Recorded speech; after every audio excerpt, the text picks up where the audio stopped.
स्वागतम, सुस्वागतम, शुभ स्वागतम। मान्यवर, मैं जन्म शताब्दी के उद्घाटन समारोह में आपका स्वागत एवं अभिनंदन करती हूँ, आपको अभिवादन करती हूँ। मैं सम्माननीय श्री वसंत जी खंडेलवाल, सदस्य जन्म शताब्दी समारोह समिति, इनसे प्रार्थना करती हूँ कि वे सम्माननीय केंद्रीय मंत्री नामदार श्री नितिन जी का स्वागत करें।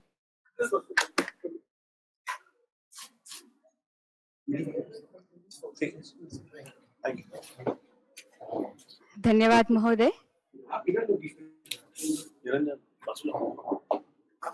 माननीय नामदार केंद्रीय मंत्री श्री नितिन जी गडकरी कहते हैं, जहाँ चाह है वहाँ राह है, और जिन्हें राह बनाने की चाह हो, हम सब उन्हें सम्माननीय नितिन जी के रूप में पहचानते हैं।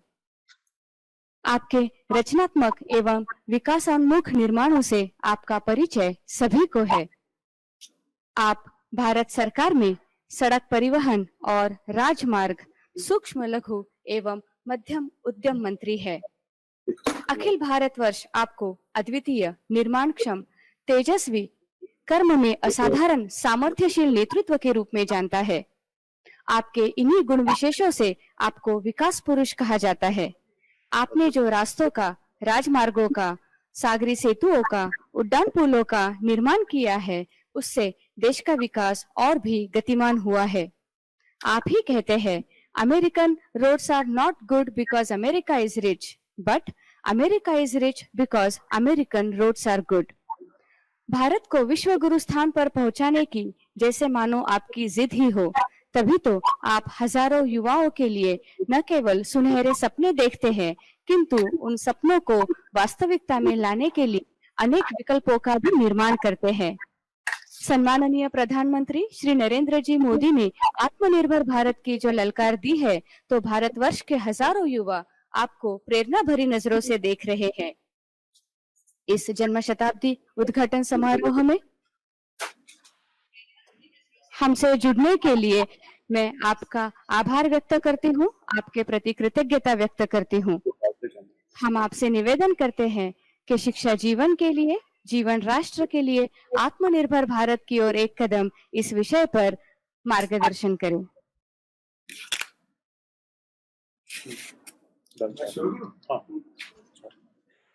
सभी परम आदरणीय जितेंद्रनाथ महाराज जी, विशेष रूप से काका जी की जन्म शताब्दी के उपलक्ष्य में जो समिति बन गई है, उसके सभी सम्मानीय सदस्यगण, आदरणीय वसंत खंडेलवाल जी, खंडेलवाल परिवार में सभी काका जी के इससे सबको आशीर्वाद मिला, इससे सभी परिवार के भाई और बहनों, विशेष रूप से मुझे आज खुशी है कि काका जी की जन्म शताब्दी के निमित्त आज के इस कार्यक्रम का आयोजन हो रहा है। मैं विद्यार्थी परिषद का जब कार्य करता था और विदर्भ में प्रवास करता था, उसी समय काका जी अकोला संघ चालक थे और उस समय कार्यालय में या उनसे बातचीत करने का अनेक बार मुझे मौका मिला। 1975 में जब इमरजेंसी आई, तब काका जी जेल में थे, मिसाबंदी के रूप में नागपुर के ही जेल में थे, और वह उस समय भी जेल में जब भी मैं मिलने के लिए जाता था, तो अनेक बार योगायोग से वहां उनसे भी मुलाकात होती थी। काका जी का संपूर्ण जीवन एक आदर्श स्वयंसेवक के रूप में उन्होंने व्यतीत किया। संघ को जीवन निष्ठा मानी और संघ विचारधारा को अपने जीवन के मार्ग के रूप में उन्होंने स्वीकार किया। केवल विचार के बारे में बातचीत करना यहां तक एक बात होती है, पर विचारों का अनुकरण अपने जीवन में करना ये उससे भी महत्वपूर्ण बात होती है। काका जी संघ स्वयंसेवक के रूप में जीवन उसी प्रकार से जीते रहे और वो हर समय काली टोपी पहनते थे, और इस समय हर कार्य के पीछे उनकी स्वयंसेवक के रूप में एक प्रेरणा रहती थी।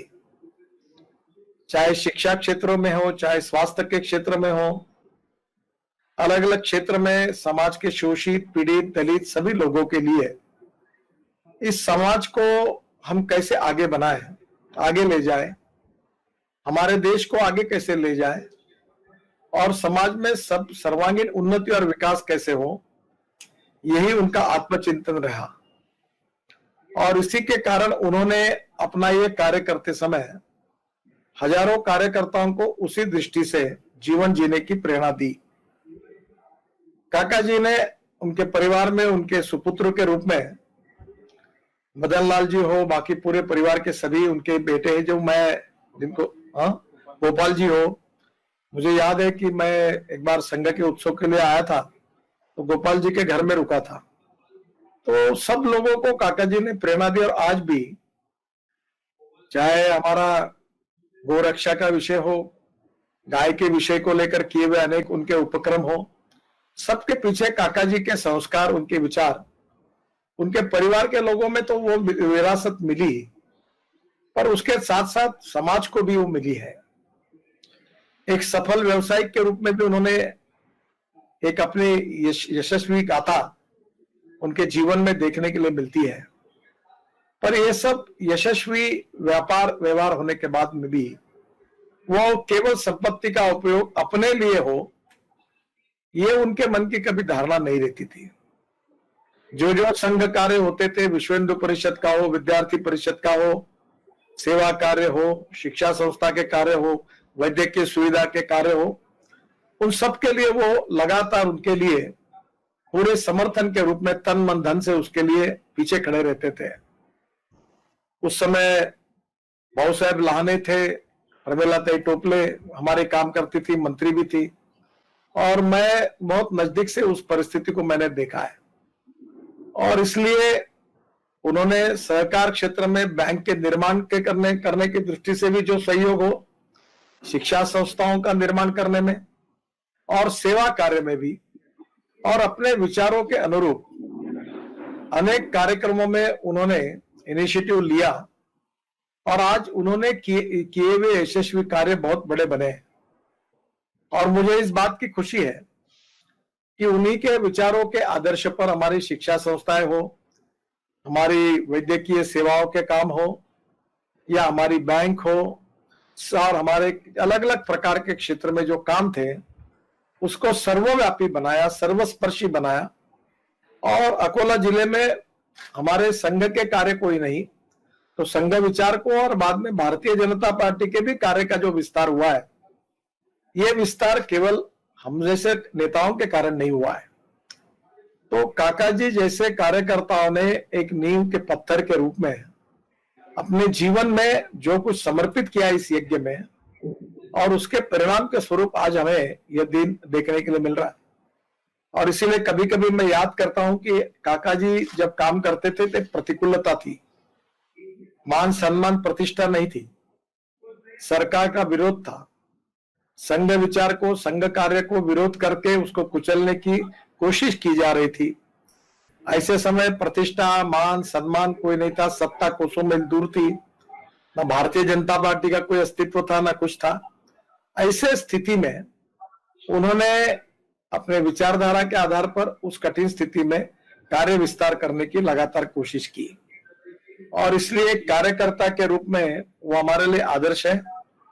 और ये आदर्श जो है, ये आदर्श स्वरूप उनका मानकर उनके लिए सही श्रद्धांजलि, सही स्मृति यही होगी कि जिस देश के लिए, जिस समाज के लिए उन्होंने अपने जीवन को पूरी तरह समर्पित किया था, उसी विचारों से प्रेरित होकर अगर हम काका जी के सपने का भारत निर्माण करने में हम लोग भी उसी प्रकार से प्रयास करेंगे, तो वही सही अर्थ में उनके जन्म शताब्दी समारोह का भावार्थ होगा और वही उनको सही श्रद्धांजलि होगी।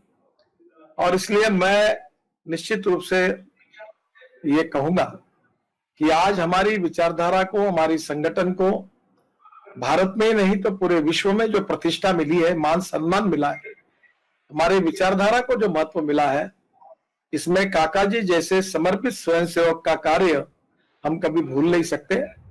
और ये हर बार हम याद करते हैं कि उनके जैसे कार्यकर्ताओं ने अपने जीवन में जो कुछ इस यज्ञ में आहुति दी, उसके परिणाम स्वरूप आज हमको ये यश दिखा है। और इसकी हर समय हमारे मन में उस प्रकार का भाव रहना कार्यकर्ता के रूप में बहुत आवश्यक है। जहां तक काका जी का ये जीवन था, वो जीवन उन्होंने राष्ट्र के पुनर्निर्माण के लिए दिया था। हमारा देश हमारी मातृभूमि है।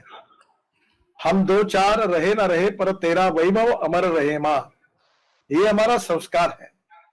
इस राष्ट्र को सुखी बनाना, समृद्ध बनाना, संपन्न बनाना, शक्तिशाली बनाना और विश्व की महाशक्ति बनाना, यही पीढ़ियों से पीढ़ियों तक चलने वाला कार्य, यही काका जी जैसे स्वयंसेवकों की प्रेरणा थी। स्वर्गीय दत्तोपंत ठेंगड़ी जी हमारे प्रेरणा स्त्रोत्र थे। वो अक्सर एक बात कहते थे कि राजनीतिज्ञ जो होते हुए, जो पॉलिटिशियन होते हैं, दे थिंक्स फॉर 5 years, क्योंकि 5 साल के बाद चुनाव आता है तो चुनाव का विचार करते हैं। और जो राष्ट्र के पुनर्निर्माण का, सामाजिक आर्थिक परिवर्तन का विचार करते हैं, वो सेंचुरी टू सेंचुरी करते हैं। डॉक्टर हेडगेवार जी ऐसे महान व्यक्ति थे कि उन्होंने संघ की स्थापना करते समय यही भाव मन में रखा था कि पहली बार हम इस बात को सोचे कि हमारा देश इतना बड़ा होने के बाद और इतना अच्छा इतिहास होने के बाद ये देश अंग्रेजों का गुलाम कैसे बना, और इसलिए ये गुलामी जो हमको आई, इसका कारण क्या है। और जब तक ये कारण हम उसको दूर नहीं करेंगे तब तक ये देश आगे नहीं जा सकता। और इसलिए इस देश को आज सही अर्थ में जो हमारे नागरिक है, जो भविष्य के नागरिक है, युवा है, विद्यार्थी है, उनको संस्कारित करके राष्ट्रभक्ति का विचार देकर एक आदर्श नागरिक के रूप में उनको तैयार करना, व्यक्ति का निर्माण करना, और ऐसे व्यक्तियों के निर्माण कार्य को एक समाज के रूप में निर्माण करना और ऐसे शक्तिशाली समाज से एक राष्ट्र में रूपांतरित करना, यही डॉक्टर हेडगेवार जी की जीवन दृष्टिकोण थी और यही उनका विचार था। और वही प्रेरणा से ये कार्य चलता रहा। हजारों लाखों कार्यकर्ताओं ने उसके लिए अपना जीवन दिया है। आज संघ की स्थापना होने के बाद 1926 से लेकर बाद में 47 के पहले, 47 के बाद अनेक संकटों का संघ ने सामना किया, और आज स्वाधीन भारत में आज संघ का स्वयंसेवक देश का प्रधानमंत्री बना है। अनेक राज्यों के मुख्यमंत्री संघ के स्वयंसेवक हैं। पर यह परिवर्तन की प्रक्रिया कोई समाप्त नहीं हुई है। इस राष्ट्र को जब तक हम आत्मनिर्भर नहीं बनाते, सुखी, समृद्ध, संपन्न नहीं बनाते, शक्तिशाली नहीं बनाते, भय, भूख, आतंक, भ्रष्टाचार से मुक्त नहीं बनाते, जातीयवाद, छुआछूत, अस्पृश्यता से मुक्त नहीं करते, सामाजिक समता और आर्थिक समता प्रस्थापित नहीं करते, तब तक पूरी तरह से हमारा सपना, हेडगेवार जी का सपना, काका जी का सपना, हम सब, ये स्वयंसेवकों का सपना पूरा नहीं होगा। और इसलिए राष्ट्रवाद ये हमारे विचारों का आत्मा है कि राष्ट्र सर्वोपरि है। तो राष्ट्र की अंतर्गत और बाह्य सुरक्षा हमारे लिए बहुत संवेदनशील विषय है। ये राष्ट्र की राष्ट्रभक्ति और राष्ट्र के प्रति सतत समर्पित भाव से काम करना, यही हमारी विशेषता रही है। इस राष्ट्र में बहुत संकटें आई। हमारी 3 बार लड़ाई पाकिस्तान से हुई, 1 बार लड़ाई चीन के साथ हुई। इतना ही नहीं तो संकट अनेक आए, भूकंप आए, प्रलय आए, बाढ़ आई, नेचुरल कैलेमिटीज आई। माओइस्ट नक्सलवादों ने हमारे देश में अनेक राज्यों में कितने निरपराध लोगों की हत्याएं की, और पाकिस्तानी सपोर्टेड आतंकवाद ने हमारे देश में कितने बॉम्ब ब्लास्ट किए और कितने निरपराध लोगों की हत्याएं की। और हम लड़ते रहे और हमने हर समय संकटों पर मात करके राष्ट्र विजयी वो हमारा, इस भाव में ये गीत है संघ का, इसी भाव में हम आगे चलते आए। आज हम कोविड-19 से लड़ रहे हैं, और कोविड-19 भी एक संकट है, विश्व के ऊपर है। और मेरा विश्वास है कि ये भी संकट से हम लोग निश्चित रूप से मात करेंगे। हमने जब इतने 47 के पहले अनेक संकटों पर मात की, उसके बाद में भी मात की है, तो ये भी संकट कठिन है, पर इसके ऊपर मात करना असंभव नहीं है। हम कोविड-19 के खिलाफ लड़ाई जीतेंगे, और आर्थिक लड़ाई अभी हमको लड़ाई भी जीतनी है। आत्मनिर्भर भारत बनाने के लिए हमको गांव, गरीब, मजदूर, किसान का कल्याण करते हुए रोटी, कपड़ा और मकान सबको मिले, गरीबी दूर हो, बेरोजगारी निर्माण हो, बेरोजगारी दूर हो, रोजगार मिले, और मैं आज एमएसएमई का मंत्री हूं, और मैं चाहता हूं कि आज हमारे शहरों में नहीं तो गांवों में इंडस्ट्री तैयार हो, हर ग्राम पंचायत में इंडस्ट्री हो, अच्छा स्कूल हो, अच्छा कॉलेज हो, अच्छा अस्पताल हो। केवल स्मार्ट शहर नहीं तो स्मार्ट विलेज बने। अब गांव से किसी को शहर में आने की आवश्यकता नहीं पड़ेगी।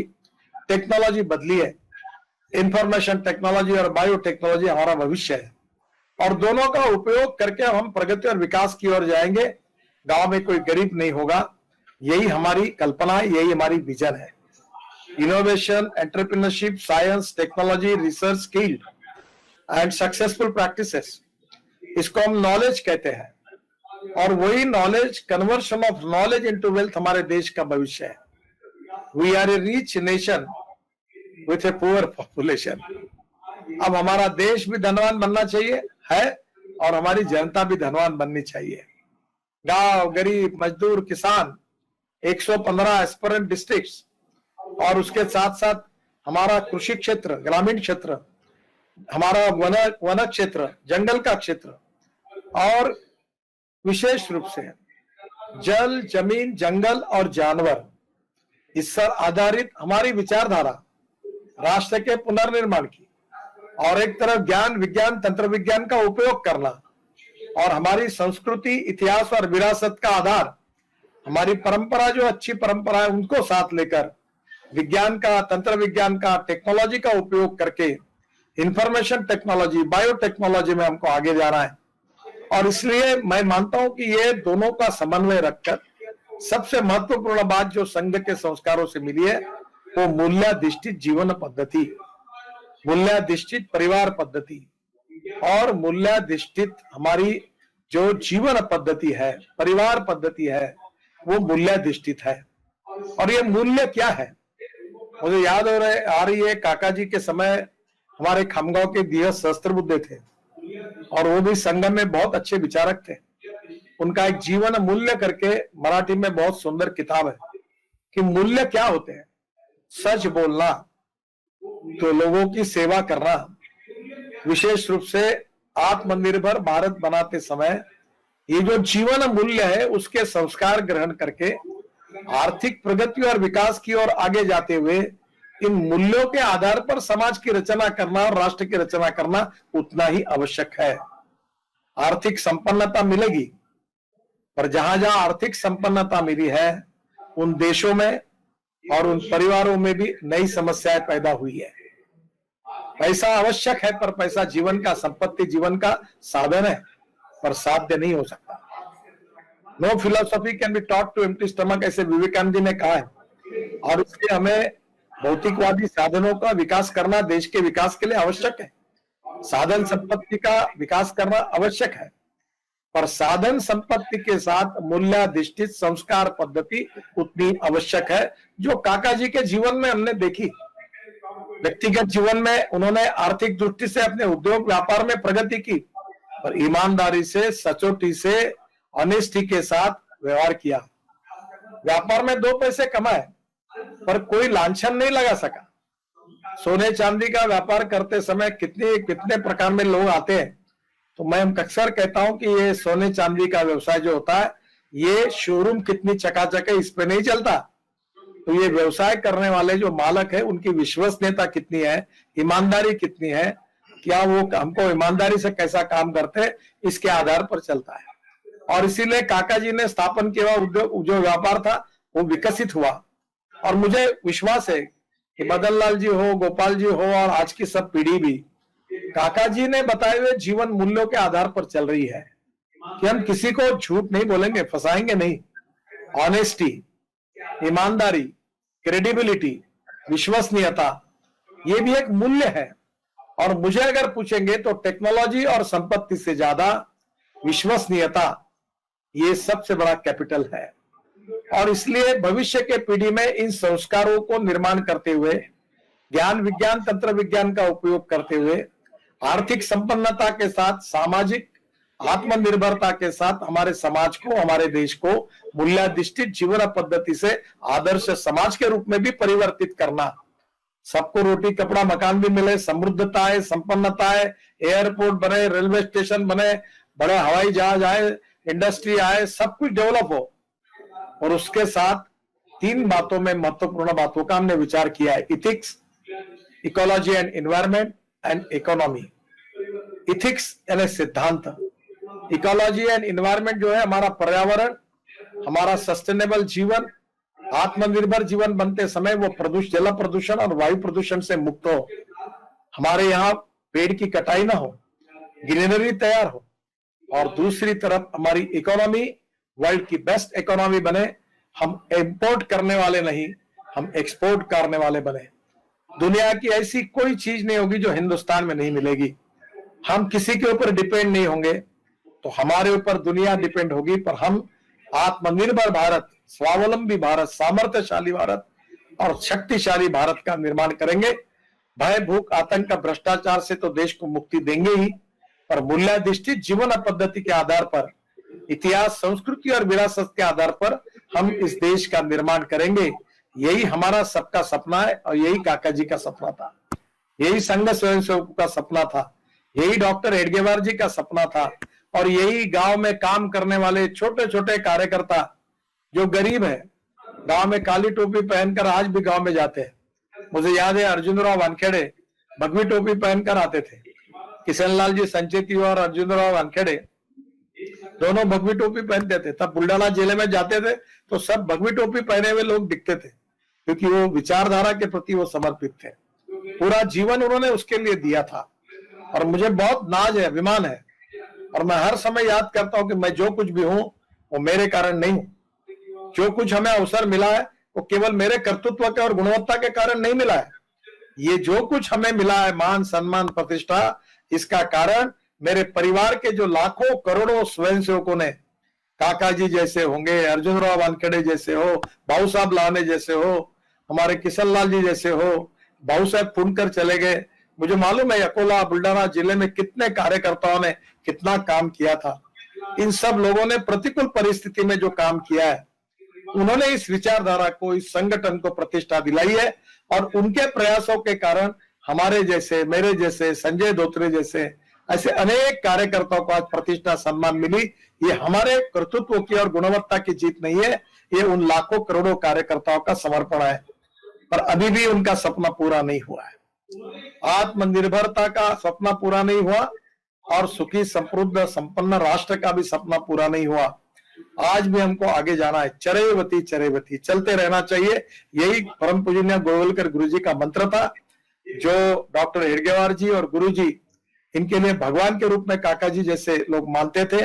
उन्हीं के विचारों के आकर हमने ये कार्य, काका जी तक एक पीढ़ी ने किया, फिर काका जी के बाद दूसरे पीढ़ी ने किया, अब हम तीसरी पीढ़ी करेंगे, और ऐसी पीढ़ियां से पीढ़ियां इस देश के निर्माण के लिए काम करती रहेगी, और उसमें हमारा योगदान, हम जैसे जो जो लोग, हम काका जी की आज जन्म शताब्दी कर रहे हैं, हमको इस विचार को लेकर, काका जी की, जिसलिए काका जी जिए थे, इस विचार को आगे लेकर जाना है, और हमारे भाषणों से नहीं, कृति से वो विचार अनुकरण करना है उसका। ये भाव जब हमारे मन में होगा तो ही मुझे लगता है कि निश्चित रूप से हम सब लोगों ने उनके लिए जो जन्म शताब्दी बनाई है, आज बना रहे, उसका हमने, अगर उसका जो कुछ हम कार्यक्रम कर रहे हैं, ये कार्यक्रम किया, तो उसका निश्चित रूप से यथार्थ से वो उचित होगा। मुझे बहुत खुशी है कि इस कार्यक्रम में मुझे शरीक होने का मौका मिला। मैं काका जी के स्मृति के लिए उनको बहुत बहुत अभिवादन करता हूँ। अभी मैंने, मेरे यहाँ फोटो जो है, उस फोटो पर गुलाब के पुष्प अर्पण करके मैंने अभी यहाँ उनको आदरांजलि दी है। आप सबको भी मेरी बहुत बहुत शुभकामना है। कोविड का समय है, हम सब लोग अच्छा बड़ा कार्यक्रम नहीं कर पाए, नहीं तो मैं अकोला आता, तो मैं भी इस स्थिति में क्षमा प्रार्थी हूँ। पर इस परिस्थिति में भी हमने टेक्नोलॉजी का उपयोग करके ये कार्यक्रम किया, काका जी का अभिवादन किया है, और जन्म शताब्दी समारोह समिति ने ये कार्यक्रम करके अब साल भर इसके और कार्यक्रम होंगे, और आगे भी होते रहेंगे, इसके पहले भी हुए। और मुझे लगता है कि ये विचार जिसके पीछे काका जी ने अपने जीवन दिया था, ये विचार इसी प्रकार से आगे चलता रहेगा। राष्ट्र विजयी हो हमारा यही, और संकटों पर मात करके राष्ट्र विजयी वो हमारा, यही हमारा है, हमारा विचार है कि निर्माणों के पावन युग में हम चरित्र निर्माण ना भूले। हमारे गीतों से वही संस्कार हमको मिला है, और हम सब लोग मिलकर यही कार्य आगे करते रहेंगे। इसी विश्वास के साथ काका जी को बहुत बहुत अभिवादन करता हूं। आप सबको बहुत बहुत शुभकामना और शुभेच्छाएं देता हूं। नमस्कार, धन्यवाद। धन्यवाद मान्यवर। आपके प्रेरक हमें हमेशा ही प्रेरणा देंगे, हमारा मार्ग प्रशस्त करेंगे तथा प्रकाशित करेंगे। संपूर्ण विश्व से हजारों युवा तथा छात्र इस कार्यक्रम से जुड़े हैं। उनके मन में कुछ आशंकाएं तथा कुछ प्रश्न हैं। मैं आपसे अनुरोध करती हूँ कि आप उनका समाधान करें। सर्वप्रथम भवानी प्रसाद श्री विद्यारण्य आवास विद्यालय रामपुर तेलंगाना से अपना सवाल पूछना चाहते हैं। जी, आत्मनिर्भर भारत के लिए आप किन किन क्षेत्रों को प्रोत्साहन देना चाहते हैं? ऐसा है कि समाज के सर्वांगीण क्षेत्रों में, चाहे डिफेंस का हो, चाहे एग्रीकल्चर का हो, चाहे एमएसएमई का हो, चाहे एग्रो एमएसएमई का हो, सभी क्षेत्र में हमें किसी क्षेत्र में इंपोर्ट करने की आवश्यकता नहीं पड़नी चाहिए। हमें एक्सपोर्ट करने की क्षमता पैदा होनी चाहिए। हमारे देश में जो लगेगा वो तो तैयार करेंगे ही, उल्टा हम एक्सपोर्ट करेंगे। इस प्रकार का सभी क्षेत्र में, सर्वांगीण क्षेत्र में काम करना है। पर ये उद्योग और आर्थिक क्षेत्र से संबंधित विषय नहीं है। शिक्षा से लेकर हेल्थ सर्विसेज तक, यहां भी हम गरीब से गरीब व्यक्ति को अच्छे से अच्छी सेवा मिले। और महत्वपूर्ण बात यह है कि हमारे हेल्थ सर्विसेज में हम ऐसे अस्पताल बनाए कि दुनिया के लोग उपचार लेने के लिए भारत में आए। आज अमेरिका में 10 डॉक्टर में 4 डॉक्टर भारतीय हैं। मुझे यही लगता है कि हर क्षेत्र में, हर छोटे बड़े क्षेत्र में हम प्रथम क्रमांक प्राप्त करके आगे जाए, यही संकल्पना जो है, यही हमारी इसके पीछे है। और ये आप बहुत आसानी से जो क्षेत्र में आप काम कर रहे हैं उसमें आप समझ लेंगे कि इसमें हमारे देश में और क्या क्या करना है, और उस सोच को रखकर आप काम करते रहे और उसमें से कुछ बातें आगे निकल जाए तो आत्मनिर्भर भारत में ये आपका योगदान होगा। तो मुझे लगता है कि ये कंटिन्यूअस प्रोसेस है, ये चलती रहेगी। हम आगे बढ़ते रहेंगे, प्रगति विकास की ओर आगे जाएंगे और प्रगति विकास के ऐसे शिखर को हम सर करेंगे कि विश्व में प्रथम क्रमांक पर पहुंचेंगे, तो ही हमारा ये सपना पूरा होगा। धन्यवाद महोदय। अगला प्रश्न पूछ रहे हैं पुणे से शिशिर जोशी। अगला प्रश्न पुणे से पूछ रहे हैं शिशिर जोशी।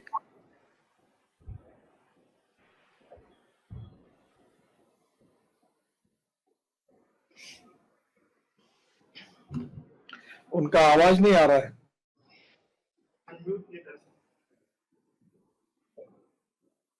अनम्यूट करिए शिशिर जोशी जी। शिशिर जोशी, आपसे अनुरोध है कि आप अपना माइक्रोफोन अनम्यूट करके अपना सवाल पूछिए। आपकी आवाज हम तक नहीं पहुंच पा रही है। हम अगले प्रश्न की ओर चलते हैं। नई दिल्ली से आशु भूतानी सरस्वती बाल मंदिर राजौरी गार्डन से अपना प्रश्न पूछने जा रहे हैं। जी, जय हिंद मान्यवर। मेरा प्रश्न आपसे ये है कि आजादी के पश्चात शिक्षा का उद्देश्य अंक प्राप्ति एवं अधिक धन प्राप्ति रहा है। नई शिक्षा व्यवस्था क्या आत्मनिर्भर भारत बनाने के उद्देश्य में एक उम्मीद की किरण है? यदि हाँ तो कैसे? ठीक है, पहली बात तो ऐसी है कि शिक्षा इसलिए होती है कि शिक्षा के संस्कारों से व्यक्तियों का निर्माण होता है। शिक्षा का संबंध रोजगार से भी है, इसलिए व्यवसाय विमुख तांत्रिक शिक्षण, स्किल डेवलपमेंट, ये भी उतना ही आवश्यक है क्योंकि उसके सिवा इकोनॉमी में रोजगार नहीं मिल सकता। तो एक तरफ शिक्षा रोजगार हासिल करने के लिए जितनी आवश्यक है, उतनी ही शिक्षा व्यक्ति को संस्कारित करके आदर्श व्यक्ति बनाने के लिए भी आवश्यक है। हमारे माता पिता घर में हमारे पर संस्कार करते हैं और उधर संस्कार करने से हमारे व्यक्तित्व को एक आकार मिलता है। शिक्षा में हमने बहुत अच्छी डिग्री हासिल की, मेरिट में पास हुए, पर हमारा व्यवहार अगर ऐसा रहेगा और कोई गलत काम हम करेंगे तो शायद नॉलेज हमको परफेक्ट मिला पर हमारा व्यवहार आदर्श नहीं है, मुश्किल होगी। ईमानदारी, ऑनेस्टी, परिवार के प्रति संवेदनशीलता, बड़ों का आदर करना, सच बोलना, फ्रॉड काम नहीं करना, गलत चीजें नहीं करना, ये है मूल्य। और मूल्यों के संस्कारों से भी व्यक्ति बनता है और नॉलेज से बनता है। तो मैं अक्सर कहता हूं कि innovation, entrepreneurship, science, technology, research की and successful practices, we name it as a knowledge, and conversion of knowledge into wealth is the future for the country. और ऐसा नॉलेजेबल देश निर्माण करते समय इतिहास, संस्कृति और विरासत, फिर छत्रपति शिवाजी महाराज से लेकर लोकमान्य तिलक, स्वतंत्रवीर सावरकर तक, महात्मा गांधी तक, पंडित दीनदयाल उपाध्याय तक, डॉक्टर अडवाणी जी तक, हम लोग निश्चित रूप से ये भी सोचे कि हमारे मूल्यों के आधार पर, संस्कारों के आधार पर व्यक्ति का निर्माण कैसे हो। एक आधे घर में एक आधा लड़का खूब होशियार है बिजनेस में, पर अपने बूढ़े माँ बाप को घर से निकाल देता है, तो क्या उपयोग है उसकी विद्वत्ता का। विद्वत्ता के साथ शालीनता भी चाहिए, विद्वत्ता के साथ नम्रता भी चाहिए, और विद्वत्ता के साथ संवेदनशीलता भी चाहिए।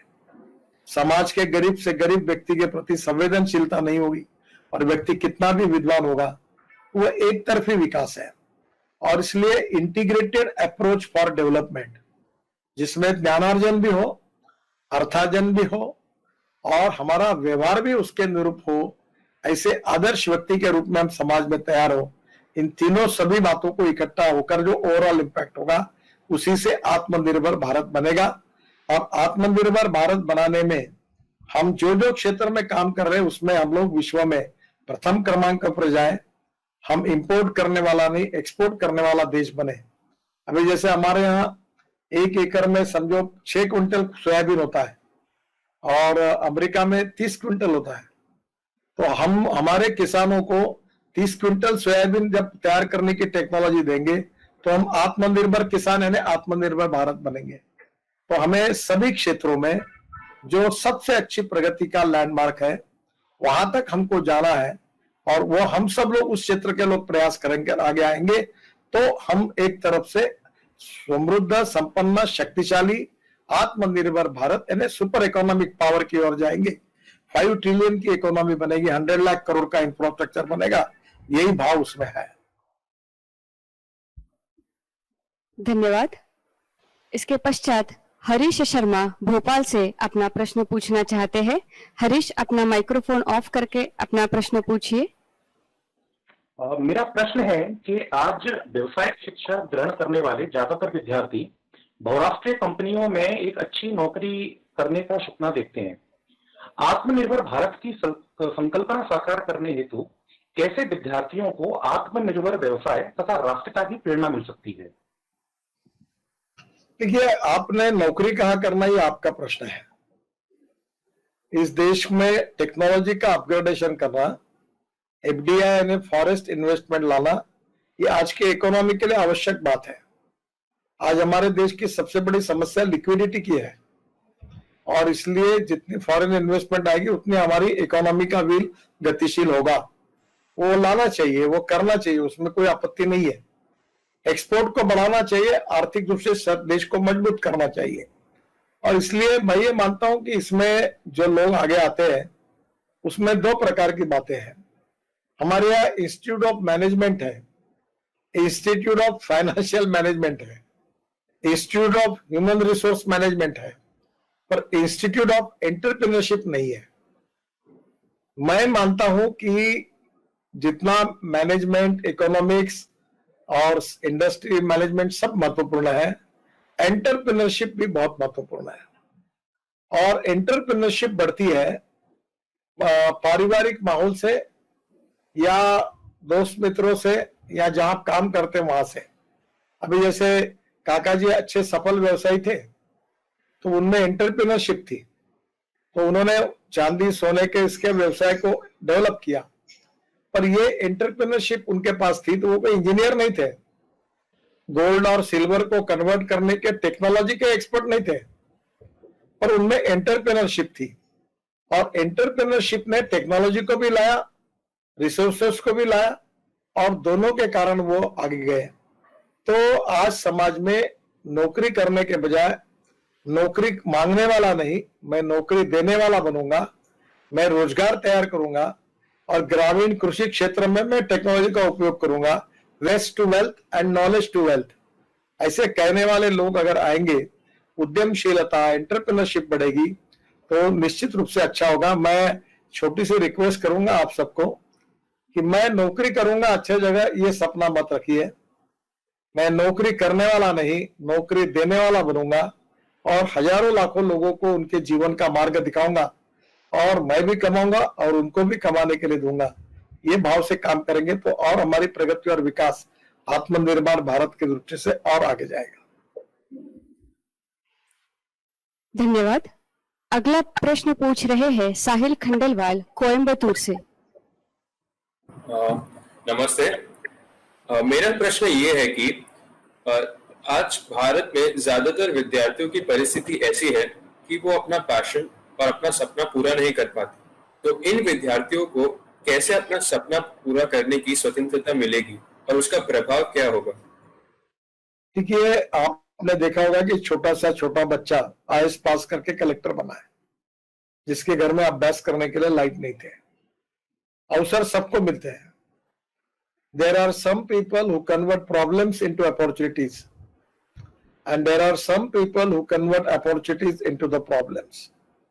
मैं आपके एक बात से सहमत नहीं हूं कि अवसर सबके पास है।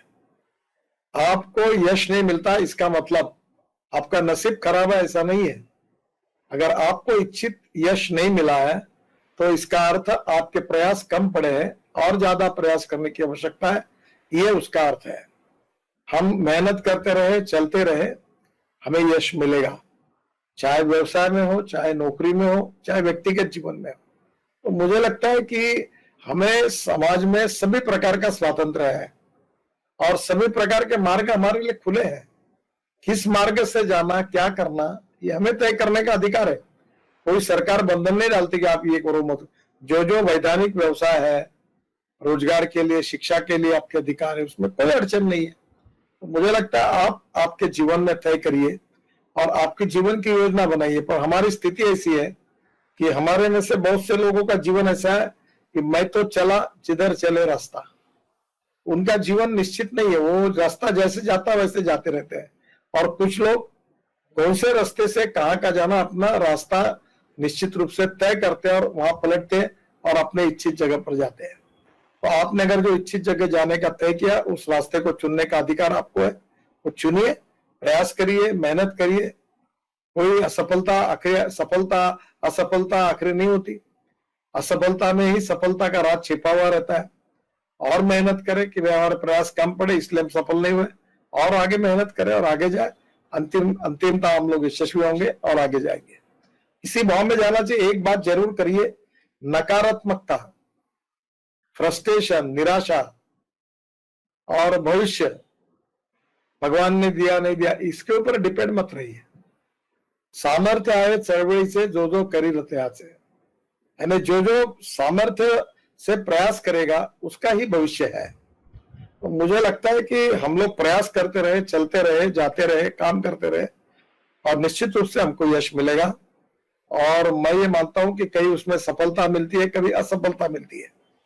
वो कविता थी ना, असफलता को चुनौती मानो, चुनौती के रूप में स्वीकार करो और आगे जाओ। कोशिश करने वालों की कभी हार नहीं होती। और इसलिए अटल बिहारी वाजपेयी की ये वो कविता थी, मैं बहुत हमारे वेबिनार में सबको बताता हूँ कि आज की स्थिति में कदम से कदम मिलाकर चलना होगा। और दूसरी कविता थी, कोशिश करने वालों की कभी हार नहीं होती। और तीसरी भाव कविता में अच्छी थी, हम होंगे कामयाब। पॉजिटिविटी के साथ, सकारात्मकता के साथ, हम आत्मविश्वास के साथ हम लोग विजयी होंगे और निश्चित रूप से हमारे इच्छित स्थल पर जाएंगे। इसी विश्वास के साथ हम आगे जाएंगे। ऐसा कहकर आप आगे जाइए, आप निश्चित रूप से यशस्वी होंगे, ऐसा मेरा विश्वास है। धन्यवाद। अगला प्रश्न काठी उधमपुर से श्रवण पूछना चाहते हैं। श्रवण, अपना प्रश्न पूछिए। Sir, my question is, what are your plans to make Union Territory Jammu Kashmir self-reliant and youth of J&K prosperous? And can you give a brief that how should J&K youth get better opportunities in own UT in different private and public sectors, sir? अभी तो बहुत बड़ा विषय है ये। मैं 60,000 करोड़ के road बना रहा हूँ जम्मू कश्मीर में। अभी कल ही हमने टेंडर रिसीव किया, 8,000 करोड़ की एक टनल बना रहे जोजिला करके, लद्दाख और लेह को जोड़ने के लिए। क्योंकि जम्मू कश्मीर के विकास के लिए 4 बातें कहीं भी जरूरी होती है: water, power, transport and communication. 4 बातों के बिना विकास नहीं होता। तो भारत सरकार इसके लिए पूरा प्रयास कर रही है। दूसरी बात है कि जम्मू में सेफ होता है। हाई एल्टीट्यूड पे जो हनी होता है उससे उसका अमेजोन के साइट पर 6,000 रुपए किलो का रेट है, और मैं वो हनी के लिए मैं 10 गुना बजट बढ़ाया और इसको हम एक्सपोर्ट करेंगे। अभी अमेजोन का मैं 4-5 दिन पहले कार्यक्रम में था। वो 60,000 करोड़ के हमारे इंडियन मटेरियल को एक्सपोर्ट करते हैं। मैंने टारगेट दिया कि आप 5 लाख करोड़ करिए। तो जम्मू कश्मीर में हमने वहां की परिस्थिति को ध्यान में लेकर अनेक योजनाएं तैयार की है। वो बहुत योजनाएं हैं, कभी आप डिटेल में हमारे डिपार्टमेंट से लेंगे तो मिलेगी। और वहां आर्थिक दृष्टि से होटल्स, रेस्टोरेंट्स आने चाहिए, इको टूरिज्म डेवलप होना चाहिए, एडवेंचर स्पोर्ट डेवलप होने चाहिए, बर्फ के ऊपर के अनेक खेल स्पोर्ट्स है वो शुरू होने चाहिए, और वहां रिसोर्ट, होटल, रेस्टोरेंट के कारण रोजगार निर्माण होगा। टूरिज्म में बहुत बड़ी संभावना जम्मू कश्मीर में है, और टूरिज्म ऐसा क्षेत्र है कि 49% इन्वेस्टमेंट एम्प्लॉयमेंट पोटेंशियल पर खर्चा होती है। अभी तक जम्मू में ऐसा था कि कोई होटल वाला जगह ही नहीं खरीद सकता था, ताज, ओबेरॉय, कोई बड़े होटल, क्योंकि 370 के कारण अनुमति नहीं थी। अब जम्मू कश्मीर खुला है, IIT खुल रही है, एम्स खुल रहे हैं, ऑफिसेस खुल रहे हैं, उद्योग व्यवसाय खुल रहे हैं, रिसोर्ट्स खुल रहे हैं। क्योंकि किसी को इन्वेस्टमेंट करेगा वो लैंड तो लेगा, नहीं तो कहाँ होटल डालेगा। तो अब बड़े प्रमाण पर इन्वेस्टमेंट खुला है और जम्मू कश्मीर का विकास होगा। उसका बहुत अच्छा प्लान भारत सरकार ने बनाया है, और सभी दृष्टि से मुझे लगता है कि जम्मू कश्मीर की तस्वीर आने वाले समय में बदल जाएगी। धन्यवाद। अगला प्रश्न कनाथ शर्मा स्वामी विवेकानंद विद्या निकेतन, कोटा, राजस्थान से पूछने जा रहे हैं। कनाथ। आदरणीय मंत्री महोदय, आत्मनिर्भर भारत के लिए आवश्यक है कि शिक्षा में विद्यार्थी को जीवन जीने का कौशल, अर्थवर्धन का कौशल तथा राष्ट्र व समाज में उसे उपयोग में लाने का कौशल होना चाहिए। अतः क्या उक्त बातों का नई शिक्षा नीति में समायोजन होगा? आप जितने बातें कह रही वही नई शिक्षा नीति में भी आए हैं, और आपने जो नहीं की वो भी बहुत सी बातें आई है। मूलतः शिक्षा लेना यानी केवल नौकरी हासिल करने के लिए नहीं है। शिक्षा, नॉलेज ये पावर है, और आपको मालूम है कि नॉलेज एज ए पावर, इसका उपयोग हम समाज के दुखों को, देश की समस्याओं को सुलझाने के लिए इसका उपयोग करें, और 2 पैसे जरूर कमाए भी, क्योंकि पैसा कमाना गुनाह नहीं है। सनदशील मार्ग से पैसा कमाना ये आपका अधिकार है, पर इसके लिए टेक्नोलॉजी, इनोवेशन, नॉलेज बहुत जरूरी है, और उसको हासिल करके जाए। और अच्छा उद्योगपति, अच्छा आदमी भी होना चाहिए, अच्छा इंसान भी होना चाहिए। तो मुझे लगता है कि अभी तक जो बातें मैंने कही उसमें इंटीग्रेटेड डेवलपमेंट की बात की, कि एकांगी नहीं है। मैं बहुत मेरिट में आता, 3 बार अभ्यास करता, चश्मा लग गया 22 साल की उम्र में, दिखता नहीं, तबीयत खराब है, वीक है, ऐसा नहीं होता। खाना चाहिए, पीना चाहिए, व्यायाम भी करना चाहिए, शरीर भी अच्छा होना चाहिए, बुद्धिमान भी होना चाहिए, अध्ययन भी करना चाहिए, व्यवसाय भी करना चाहिए, पैसे भी कमाना चाहिए, साहित्य, संगीत, नृत्य, नाटक, सांस्कृतिक कलाएं, उसका भी आनंद लेना चाहिए। जैसे हम भोजन करते हैं, भोजन में नमक भी होता है, तीखा भी होता है, स्वीट भी होता है। अगर एक समझो कि स्वीट बहुत अच्छा है तो पूरे भोजन में 100% स्वीट ही है, तो मजा आएगी क्या? तो स्वीट वाला बोलेगा थोड़ा नमक चाहिए। वैसा इंटीग्रेटेड अप्रोच में अप्रोच रखकर पूरी डेवलपमेंट हो। और सबसे पहली बात मैं आपको बताऊंगा कि मेरिट की परीक्षा पास होना यानी जीवन की अंतिम परीक्षा नहीं है। आप अच्छे नागरिक के रूप में, अच्छे पुत्र के रूप में अपने माता पिता परिवार के प्रति कितना आदर्श व्यवहार करते हैं, समाज के गरीब शोषित पीड़ित के प्रति कैसा व्यवहार करते हैं, दूसरों के प्रति जो जीवन मूल्य है, ऑनेस्टी, जो ईमानदारी, ट्रांसपेरेंसी, सब गुणों का बारे में जो जीवन मूल्य होते हैं उसके साथ आपके जीवन में कैसा व्यवहार करते हैं, ये भी परीक्षा में जो सही में पास होंगे, वो जीवन की अंतिम परीक्षा है, उसको भी हमने पास होना चाहिए। केवल पैसा कमाना है ये इतना ही मकसद नहीं है। केवल नॉलेज कमाना बस, बाकी कुछ नहीं होना, ऐसा नहीं है। सब बातों का इंटीग्रेटेड डेवलपमेंट होना, यही हमारे देश की और समाज की अपेक्षा आप सब लोगों से होती है। धन्यवाद। अगला प्रश्न पूछ रहे हैं आशीष जाजू, जो व्यवसाय से अध्यापक है। आशीष जी, आपका प्रश्न पूछिए। आखिरी नमस्कार मैडम, ये आखिरी 2 सवाल, फिर अभी और है। मेरा प्रश्न जी ये है, सर, 2 ही सवाल है अभी। ठीक। जब भी विद्यार्थी काल के अंदर हम होते हैं, हाँ पूछिए पूछिए आशीष जी।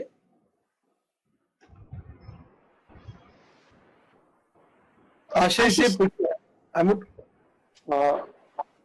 हाँ पूछिए, आवाज आ रही है अभी।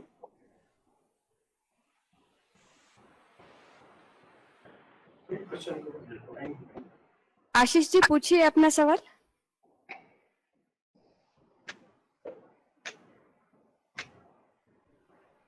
हेलो, आशीष जी बोलिए।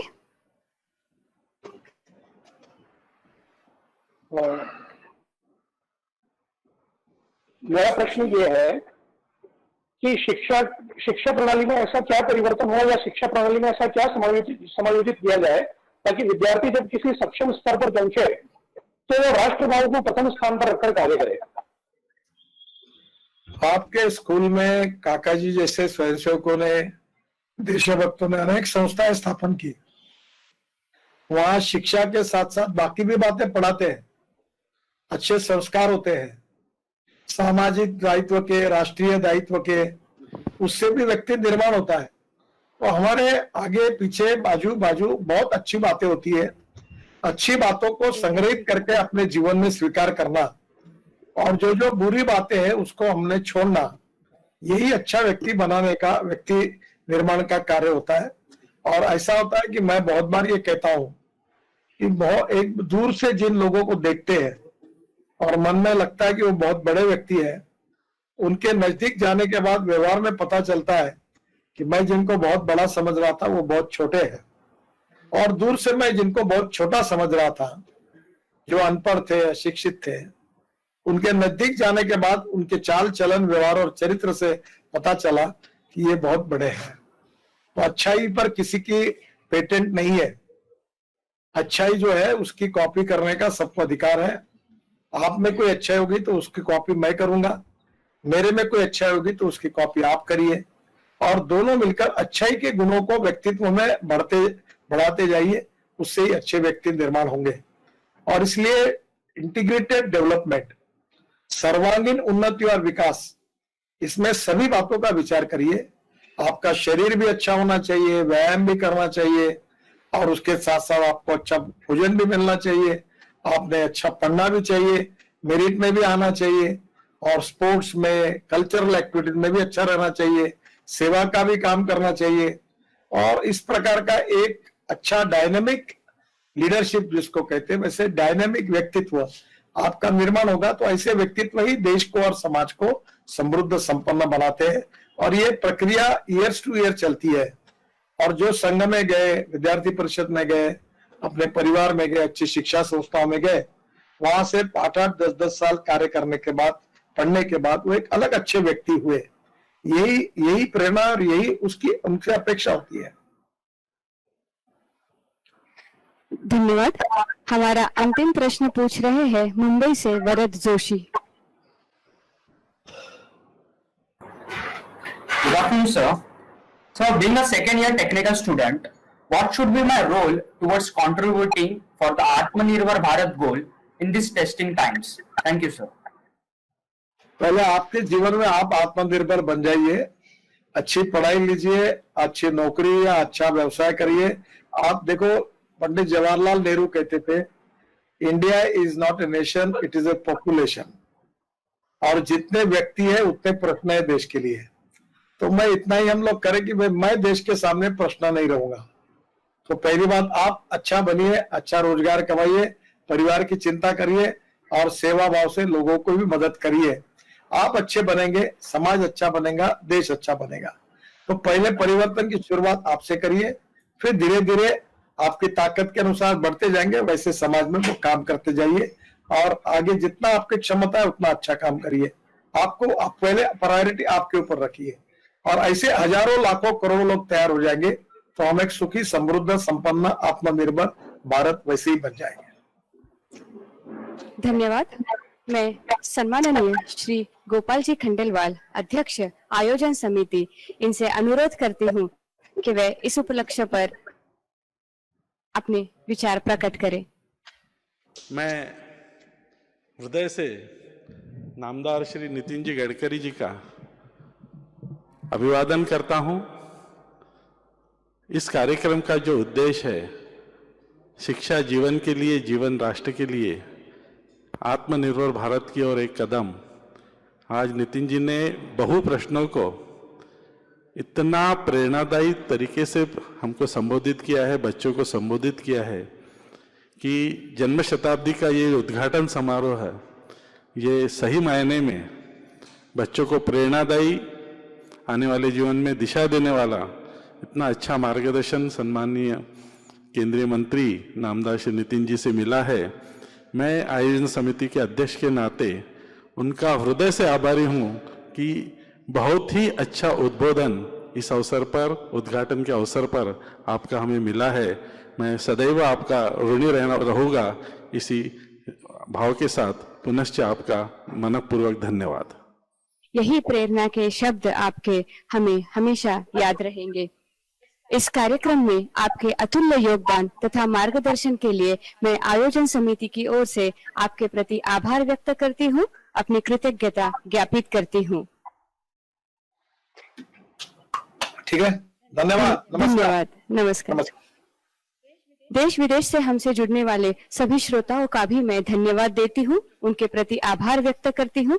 उनके लिए एक सूचना है, जो सब व्यूअर्स हमारे YouTube तथा Facebook से हमारा यह कार्यक्रम ऑनलाइन देख रहे हैं, उन्हें अनुरोध है कि फीडबैक में के चैट बॉक्स में फीडबैक लिंक दी गई है। कार्यक्रम के पश्चात वे सब अपना फीडबैक सबमिट करें।